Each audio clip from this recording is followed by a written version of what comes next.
Good evening, everyone, and welcome to this Festival of Archaeology Organisers Evaluation Workshop. I'm Neil Smith from Resources for Change. We're the company that are the independent evaluators for the Festival of Archaeology. I think this is our third year or fourth year, can't remember. Anyway, so year on year, we're building up a better picture of how things are going. And learning and improving the festival each year. Okay, hopefully you can see slides saying Festival of Archaeology Organiser session. Yes. Good stuff. Thanks, Dennis. Okay. So this is a session in which we go through how we're going to, I guess, learn, really. So we talk about evaluation, but really this is about learning. And I'm going to talk to you about why we bother to evaluate the festival, why it's done. And then I'm going to talk about how we evaluate the festival and your role in that process. So why do we evaluate the festival? Well, first of all, just put it into some context. People often think, well, this is some new and frightening process, but we evaluate all the time.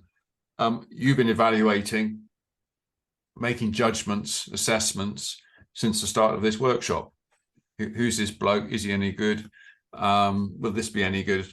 Oh, that's quite interesting, or that's boring, or whatever. We make these judgments all the time based on the information we receive, our own experience and biases, opinions, data, whatever, whether that's at home or at work, in our personal relationships and so forth. And then we then reflect on information. That's the process we go through, and make judgments, decisions, and so forth, which we may share with others and discuss with others. But hopefully it's a process of learning. And in this context, in the context of the festival and professional evaluation, if you like, then that's what this is about. It's about learning. We talk a lot about it being telling the story, and that's lottery speak, really. They talk an awful lot about telling the story of a project or a festival or an event. So, you know, who was there? What sort of people were there? Did they enjoy it? Did they learn something? Did they gain new skills? What difference did it make? A kind of so what question. And what would you do differently next time? So that whole process can be described as telling the story. Lots of different ways of describing evaluation. This is some other ways here as well. We talk about proving. So being able to show others what you have done and what you've achieved. So you've organized an event and 100 people have turned up and they've all had a great time. Or, you know, you were hit by torrential rain and thunderstorms and 3 people and a dog turned up, and then the tent collapsed, or whatever it might be. It's showing what we've done and being able to tell others. And in the context of a funded organization like the CBA, it's very important for persuading funders and supporters and sponsors and what have you to support further work in the coming years. Otherwise, if you can't tell and explain what you've done and what difference it's made, it's very hard for a funder to support you, really, when your competitors effectively can do so. That's the proving bit. Internally and amongst ourselves, there's the improving bit. So yeah, what went well? Great, let's try and build on that. What didn't go so well? Well, let's try and sort that out so that next time it's better. And either way, we describe it as an active management tool. As I said at the start, we evaluate all the time, and we encourage people to consciously do that throughout what they do in their work, or in this case, a kind of very strong area of interest, which you're sharing with other people. Reflecting regularly on what effect, what difference your activities are having. So,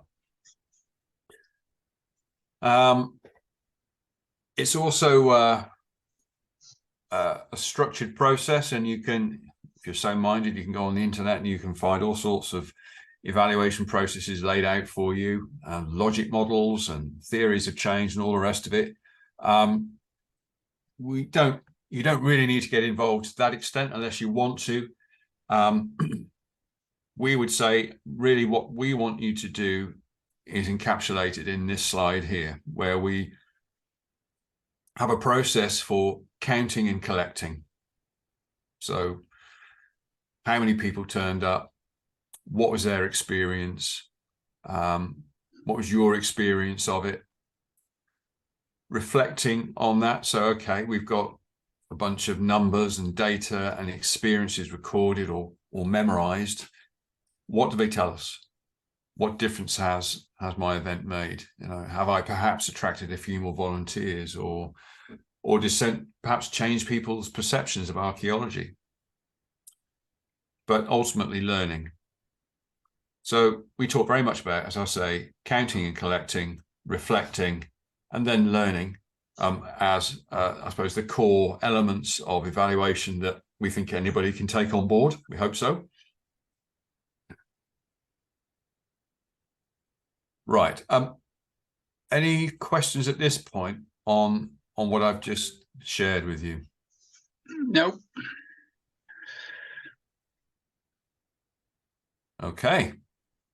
Well, I'm sure the question on your lips is, well, what did the evaluation tell us last year? Well, there was a pretty substantial report, but we've just got a few slides just to share some of the numbers, some of the counting from last year, the year before that, and before that, which was obviously heavily impacted by COVID.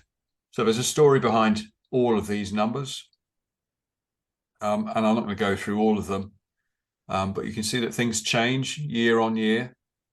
So if you look at so those numbers, about those massive numbers around reach and engagement and so forth, that an awful lot of that is to do with social media, Facebook, Instagram, Twitter, in particular, tweets and retweets and so forth. If you like, it's a measure of awareness. So they're very big numbers, which may translate into proper engagement. So somebody actually goes to the website and reads something or downloads a document or a resource, that sort of thing. If you look at some of the different things here, what have we got that we can pull out? Look at the number of organisers year on year. So the bottom row, 2020, 180 people carried forward the festival. Just under 220 people last year, in 2021. Last year, 233 people. So a steady increase in the number of people getting involved in organising events as part of the festival, which is a great trend to see. And we hope to see that number. Be nice if it rose again this year. We'll see if we manage that. The number of live events, so in that middle row there, so 2020, 140 odd, 2021, 500 activities spread over, some were repeated, so there's over 1,200 individual sessions. Last year, fewer, but still a large number, so over 400 activities in nearly 800 individual sessions. So what? Well, this does demonstrate that people engage with the Festival of Archaeology, varying degrees, but significant numbers of people do get involved, are interested already, and we want to build on that. Well, let's talk about the organisers here. You know, who takes part? An awful lot of this wouldn't happen without you and others like you. So we can collect, and we do collect information about who's getting involved and why, and what that looks like.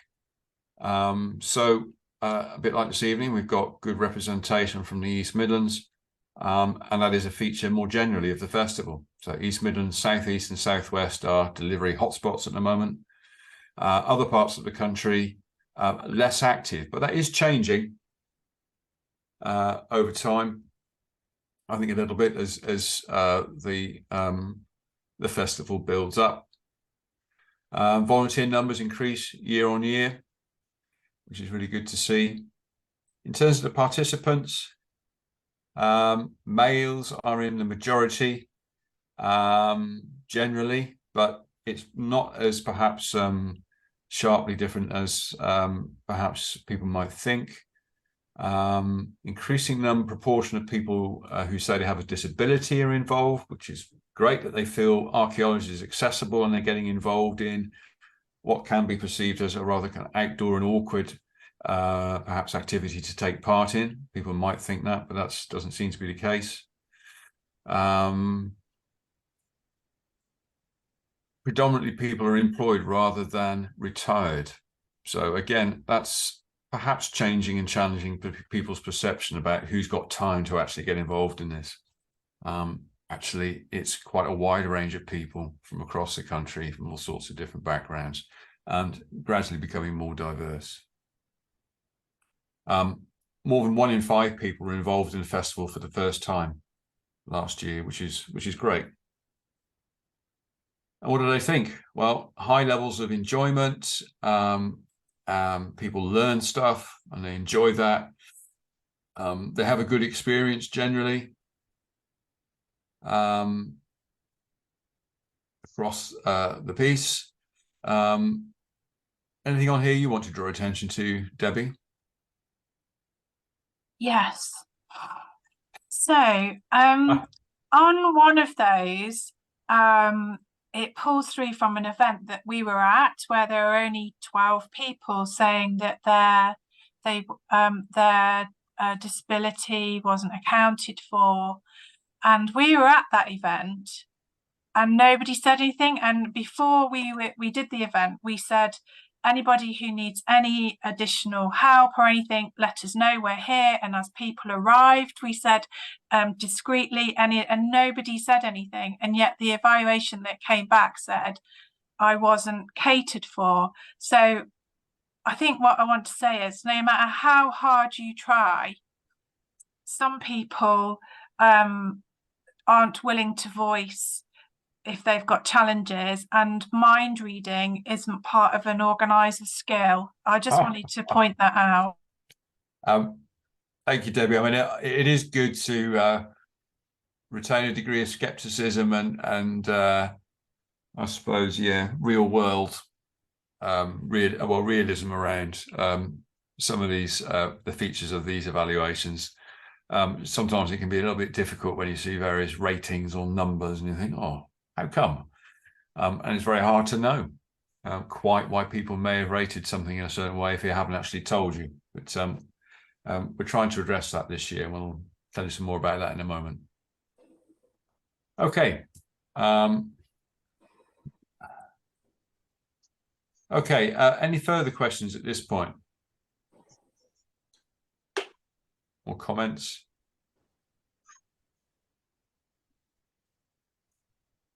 Hi, Julie. Hi, Neil. Sorry I'm late. All right. No problem. And BD, who's BD there down the bottom? Hello, welcome. Ben Doty. I signed up this morning from the Old Rectory Museum in Loughborough. Thank you, welcome. And so Julie, remind us, where are you from, please? I'm from Bristol. I'm from the Stickley 300 organisation at Stanton Drew. Lovely, thank you. All right, well, we've just run through why we do evaluation and some of the stats from last year's evaluation. So any comments at this stage or questions, further questions? No. All right then, okay. So that is just a sprint through why we do evaluation, what we get from it, and what we've learnt to some extent so far from the evaluations we've done over the last few years. This year, we're looking to make that story a bit richer as we've kind of developed resource and people's understanding and skills in this. So one of the weaker areas of the evaluation has been getting under the skin of why people have actually enjoyed things or not enjoyed them. When I show you some of the things we're going to go through this year, going to do things slightly differently and just try to get those stories a bit more, so that we haven't just got bare numbers behind which we don't necessarily have much idea of people's actual experience. So I'll come to that in a moment. So that's a change for this year, and that changes our role a bit. Okay, so this year, what's happening?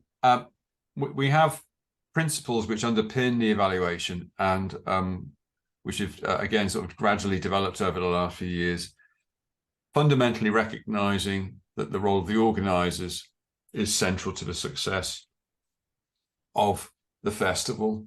We say here that the strength and lifeblood of the festival are its organisers.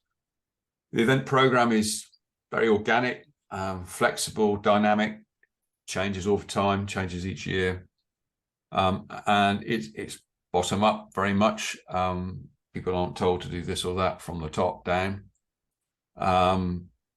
So it's very much, I guess, organizer or member led, if you like, which is a real strength.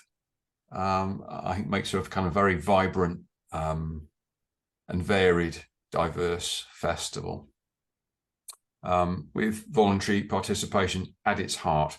And because it's voluntary, and you're giving your time, what we ask of you in relation to the evaluation, the learning part of this needs to be proportionate.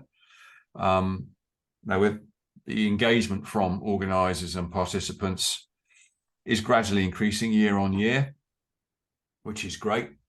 And we're going to encourage and support people to do a bit more even this year if they can. So with that in mind, what happens in practice? Well, as evaluators, we talk about breadth and depth. So if you want to go kind of get a good range of responses from a large number of people, a broad response, then it's hard to get that in depth. So you can do stuff broadly, and we have some tools and techniques for that. Doing stuff in depth takes time. So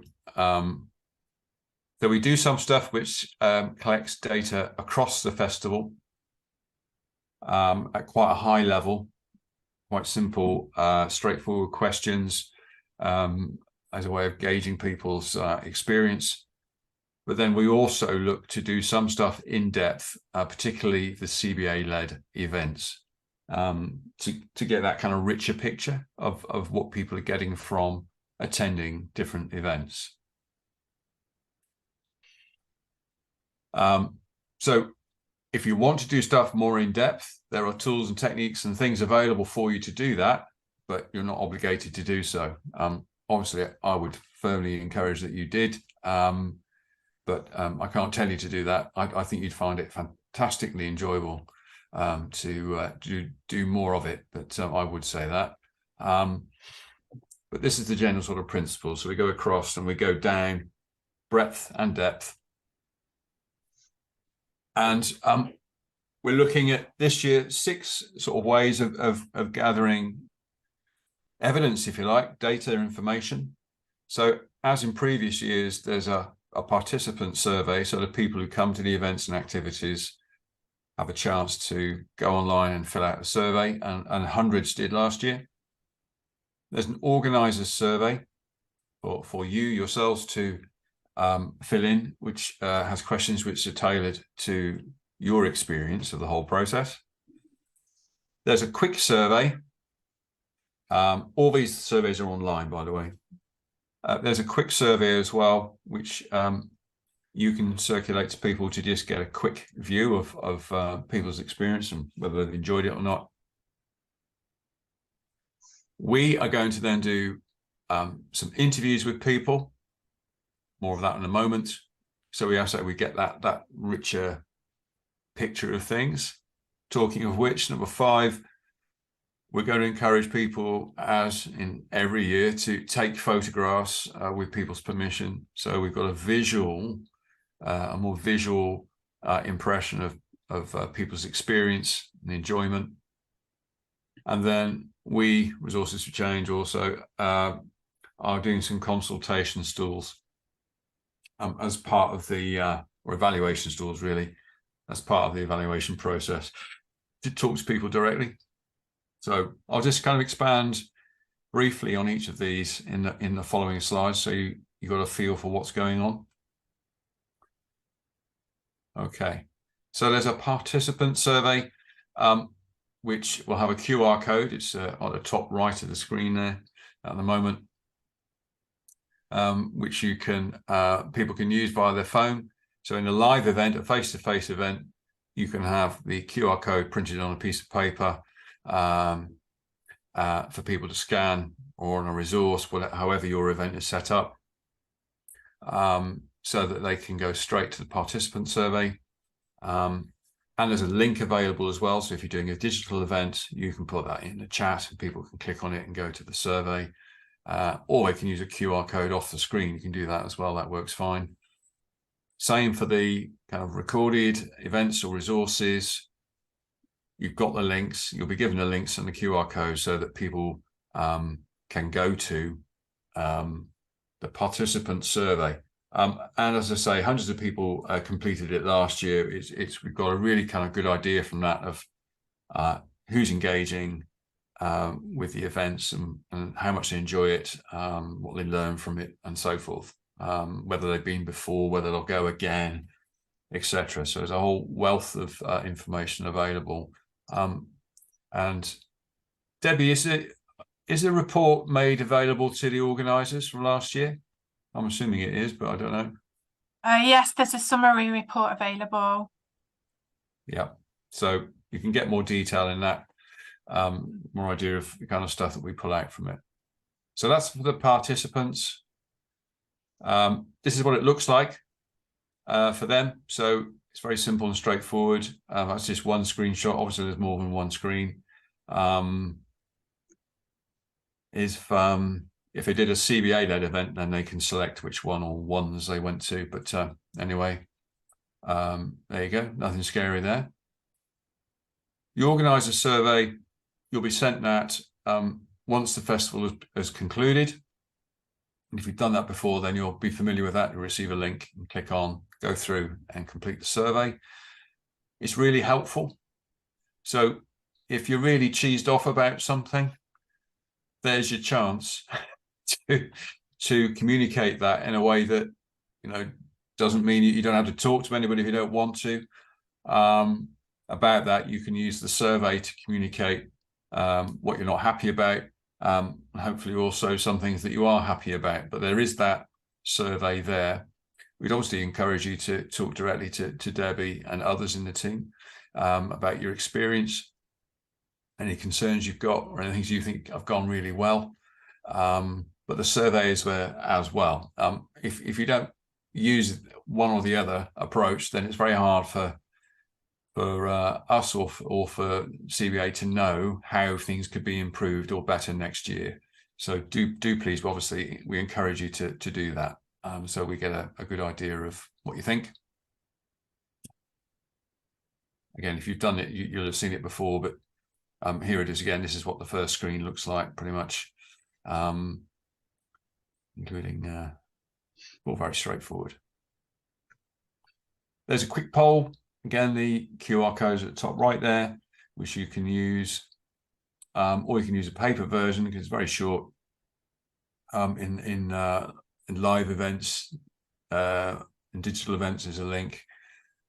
Same with the not live stuff. It can just be added in to the materials so that people can. so that people can follow through and fill out the poll. Right, there's just something in the chat. I'll just check and see what that is. So That's me. all right, it's Debbie. Festival@archaeologyuk.org is the email address that is covered by the team to help with any challenges. So there you go. Use that email address, folks. It's in the chat. Okay, thanks, Debbie. Interviews. So we're going to be doing interviews. We do a lot of evaluations. I don't know how many I did, more than 20 last year. So a big feature of those is interviews, is talking to people. What did you think? What was good? What was not so good? How can it be improved? What's your background? Why did you come?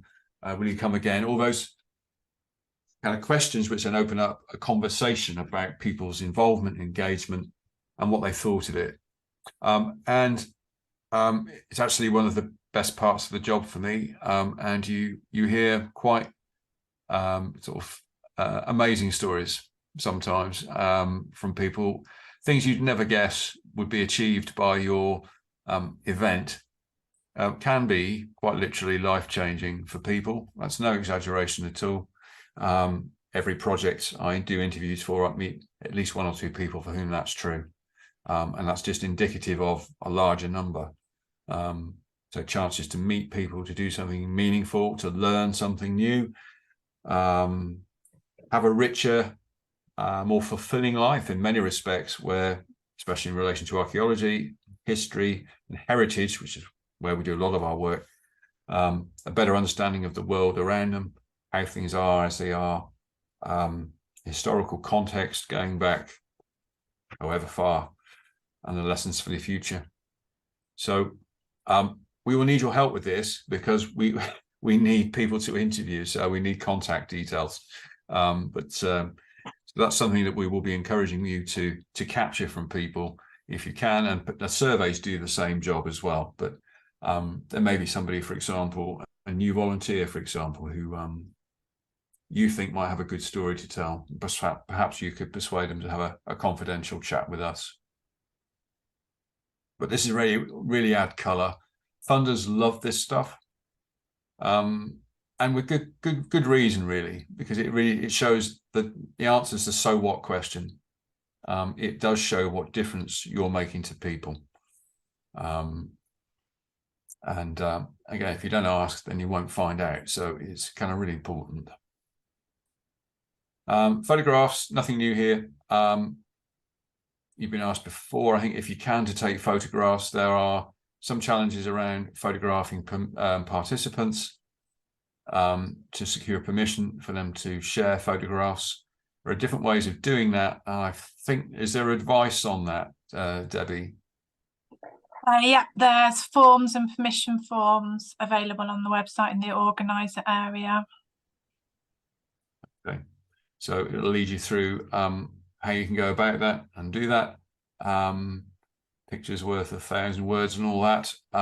It can be really helpful to, again, show others as part of the story, so they can see it. It's much easier than telling them. Okay. We're going to be holding a couple of consultation stalls, evaluation stalls, if you like. First at Powys Castle and then in Greenwich Park at the end, so at the beginning and the end. So engaging directly with people who have attended the festival to see what they've got out of the experience. If you're at either of those, perhaps we'll see you, but perhaps not. So that's an opportunity for us to directly engage with participants in the festival. Again, that's something we do in all our other projects, and is often very revealing and interesting, and a useful experience from which we can learn a lot. And as I say, bring some colour to the evaluation. Right. Any questions at this stage?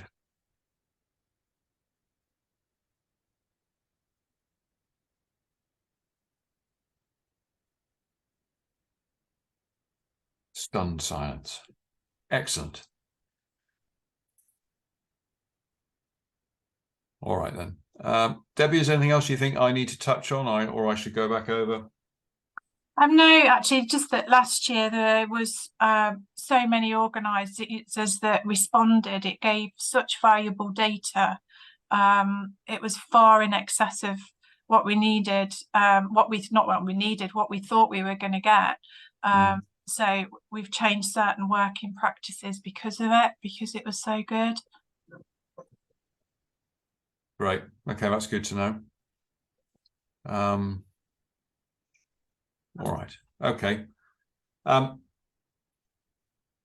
you go. There's various contacts for you if you've not already got them. There's Debbie's email address, Claire, the development manager, her contact details, myself in the middle there, Neil, my colleague Scott, and our backup plan, Mike, as well, who helps out in the background. But so we're all there available, all very happy to take your queries and questions at any point.